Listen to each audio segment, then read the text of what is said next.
Well, hey everybody, welcome back to Ranching with me, Grandpa. It's Saturday, the 22nd of November. We're getting ready for Turkey Day.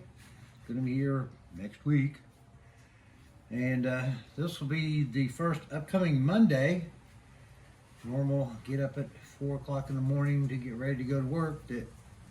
I'll probably still be getting up at 4 o'clock, but won't be going to work. So,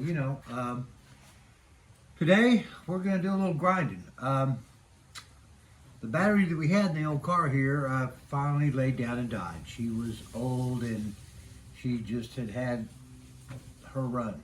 So, trying to stay within budget, and God knows you can spend a ton of money out there on a battery, especially if you get some of these really fancy big batteries.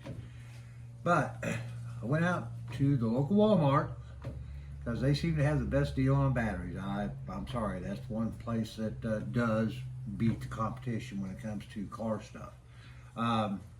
Anyway, I found that they had their EverStart Value battery. I wanted something that's going to have a little bit of beef when it came to amperage and cold cranking amps. The battery that was in it had, I think it was around 550 cold cramping CCAs, and I wanted to get something that had a little more meat to it than that and be reasonably priced. So I picked this one up. It's got 650 cold cranking amps, and it was like $79. Doing the core swap, so that saved $12. However, the base of this is somewhat larger, not hugely larger, but a little bit larger than the original battery tray in the car is designed for. So that being said, we've got to do something about it. So we get out Mr. Power Tool. And what I'm going to do basically is, this is a recessed dish, which means there is a lip around the tray, so actually the battery sits down in the tray, which is fine for the back part on this battery size. Where the problem is the outer or engine side flanging. I can't set the battery flat, level, and keep it the way it's supposed to be. So what we're going to do is we're going to go in here and we're going to cut this tray out to where that battery will set level and flat to where it can be properly secured. So this can get noisy, and hopefully we'll get it done real quick. So hang in there.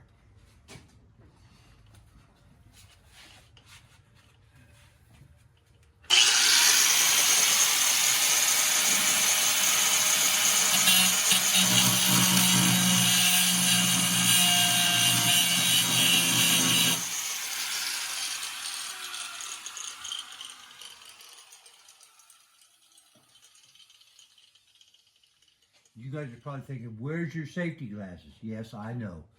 But unfortunately, the only safety glasses I found were in worse shape than I couldn't even see out of them. So I've got to go by and get some new ones. But hey, we'll make it work.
We're getting there.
All right, so I've got a pretty good start here. I'm going to try to sectionalize it so that, you know, I don't make a big mess. But once this is accomplished and I've got that flat surface, then I can put that new battery in and hook it up, and we'll have, you know, juice to fire her up, because she hadn't been fired up in a while, and I do need to do that. I also need to put the drive shaft back in it. But we're moving forward, and hopefully, as things go, we'll get a little bit more done on her. Probably when it gets really cold and nasty outside, and I really can't get out in the shop because it's cold and it's too miserable to do anything outside, that's probably when I'll rebuild the 4-barrel carburetor for her, and we'll do that on the card table in some unknown location at this point in time. Hopefully it'll have heat. Listen, we're coming up on Thanksgiving. You guys have a great week. Celebrate the holiday with friends, family, and we'll see you soon. Bye-bye.